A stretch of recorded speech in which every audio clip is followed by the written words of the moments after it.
வணக்கம். மகர ராசி 2025 கடைசி 6 மாதம் எங்களுக்கு ட்ரிபிள் டிரான்ஸ்லேட்லாம் முடிஞ்சு போச்சு. தொழில் முக்கியமாக கெரியர், ப்ரொஃபஷன், எங்களுக்கு வேலை, உத்தியோகம் எப்படி இருக்கும், நினச்ச வருமானம் கிடைக்குமா, சுய தொழில் பண்ணலாமா, கடைசி 7 வருஷமாக கொஞ்சம் நம்ம பட்ட கஷ்டங்கள்லாம் மிகுதியாக இருக்கே. அதனால் கான்ஃபிடன்ஸ் கொஞ்சம் கம்மியாக இருக்குது.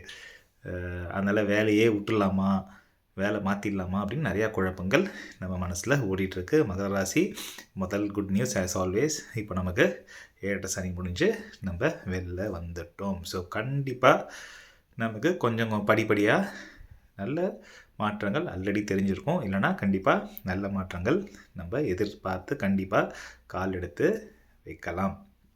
இப்போது உடனே ஓவர் நைட்டில் நமக்கு மாற்றம் வந்துடுமானா, நம்ம ராசி அதிபதி சனியோட நேச்சரே வேகமாக டக்குன்னு அப்படி ஓவர் நைட்டில் மாற்றுறது கிடையாது. மெதுவாக slow and steady wins the ரேஸ்ன்ற மாதிரி மெதுவாக இனிமேல் உங்கள் பயணம் எதை நோக்கி போகுதுன்னா வெற்றியை நோக்கி போகுது. கெரியர் வைஸ் வேலை இல்லாதவங்களுக்கு கண்டிப்பாக வேலை கிடைக்கும்.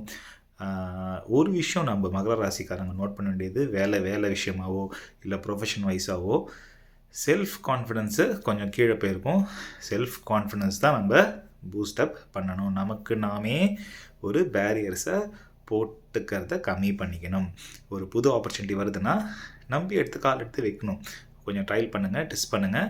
அஃப்கோர்ஸ் ஆப்வியஸ்லி அது பேடாக இருக்குது அப்படின்னா நம்ம அதுக்கு போக வேண்டாம். பட் புது ஆப்பர்ச்சுனிட்டிஸ் வருதுன்னா இந்த கடைசி லாஸ்ட் 5 இயர்ஸ் 7 இயர்ஸ் எக்ஸ்பீரியன்ஸ் வச்சு ஐயோ வேணாம்ப்பா அப்படின்னு பயப்படக்கூடாது. கொஞ்சம் கான்ஃபிடன்ஸாக எடுத்து புது விஷயங்களை நம்ம ட்ரை பண்ணணும். கொஞ்சம் நம்மளோட உழைப்பை நிறையா போடணும். உழைப்பு நிறையா போடும்போது நமக்கு கண்டிப்பாக நல்ல ப்ரொமோஷன்ஸ்க்கு ஆப்பர்ச்சுனிட்டிஸு, காசு கொஞ்சம் ஜாஸ்தியாக நமக்கு நம்மளோட பேருக்காக நம்ம சாதனைக்காக வரக்கூடிய டைம். பேர், ரெக்கக்னிஷன், தொழிலில் இல்லை வேலையில் இருக்கிறவங்களுக்கு நல்ல ஒர்க்கர்ப்பா, சின்சியர் ஒர்க்கர் அப்படின்ட்டு பேர் கிடைக்கிறதுக்கான சந்தர்ப்பங்கள் ரொம்ப ஜாஸ்தியாக இருக்குது. சுய தொழில் பண்ணிகிட்ருக்கேன், ஒரு எலக்ட்ரீஷியனாக இருக்கேன், ஒரு ப்ளம்பராக இருக்கேன், நல்ல பேர், நல்ல ரெப்புடேஷன் பில்ட் பண்ணுறதுக்கு நல்ல ஒரு சந்தர்ப்பம் இது. ஒரே ஒரு விஷயம்தான், திருப்பி கொஞ்சம் சோம்பேறித்தனத்தை நம்ம விட்டுட்டு ஒரு வேலை வருதுன்னா டக்குன்ட்டு வேலையே கண்கண்ட தெய்வம் அப்படின்ட்டு உடனே போய் ஒரு நல்ல கஸ்டமர் சர்வீஸ் கொடுங்க. உங்கள் பேர் கண்டிப்பாக பிரபலமாகும். சுய தொழில் பண்ணுறவங்களுக்கு, பிஸ்னஸ் பண்ணுறவங்களுக்குலாம் வருமானம்லாம் பிரமாதமாக நல்லபடியாக வரக்கூடிய டைம். இல்லை பிஸ்னஸ் எக்ஸ்பேண்ட் பண்ண போகிறேன் அப்படின்னு பேங்க்கில் போய் லோன் நீங்கள் கடைசி 7 இயர்ஸாக கூட கேட்டிருக்கலாம், கிடச்சிருக்காது ஆர் கம்மியாக கிடச்சிருக்கும்.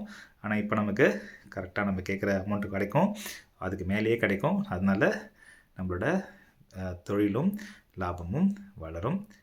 வாழ்த்துக்கள்.